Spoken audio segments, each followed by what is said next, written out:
Dans l'évangile de Jean, les propos de Jésus sur la vigne et les sarments se situent juste après le lavement des pieds et font partie de l'ultime testament de Jésus à ses disciples. Il nous est facile d'imaginer un pied de vigne, mais qu'est-ce qu'un sarment? Il s'agit d'un jeune rameau qui a poussé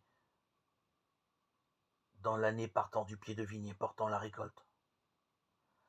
Pendant l'année, les sarments sont taillés et après les vendanges, ils sont broyés ou brûlés. Quand Jésus affirme que nous sommes les sarments, voici donc ce qui nous attend. Jésus emprunte ici une comparaison puissante de l'Ancien Testament. La vigne, c'est le peuple de l'alliance avec Dieu. Mais ce peuple parfois déçoit. Et le prophète Isaïe le rabroue. Isaïe chapitre 5. Car, telle une vigne qui donne un jus de raisin aigre, il est infidèle à la loi de Dieu.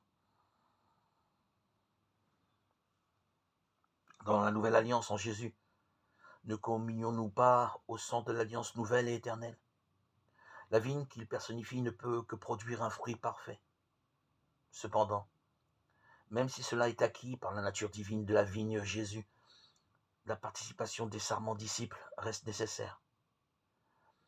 À l'image de la continuité entre la vigne et ses sarments, le lien qui s'établit entre Jésus et ses disciples est de même nature que celui de Jésus avec son Père et se traduit par le verbe demeurer en.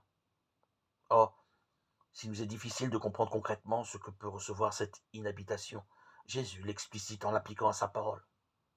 Les paroles de Jésus sont appelées à demeurer en nous. La première lettre de Jean que nous entendons ne dit pas autre chose.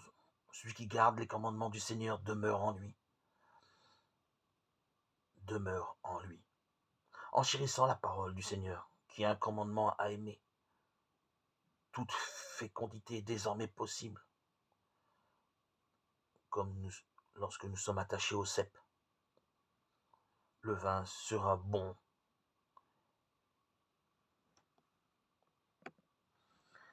et il ne peut pas en être autrement.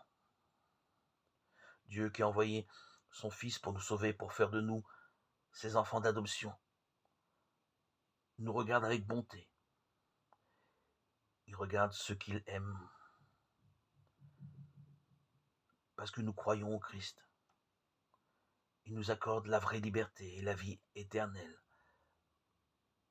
par Jésus-Christ, notre Seigneur.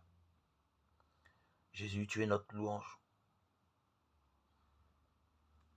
Nous gardons tes commandements prescrits dans la parole, l'évangile, avec amour.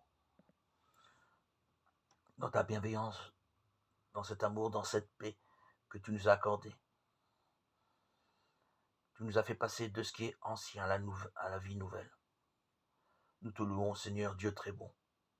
Reste auprès de nous, car sans toi, notre vie tombe en ruine. Tu nous as fait passer à une vie nouvelle. Tu nous as initiés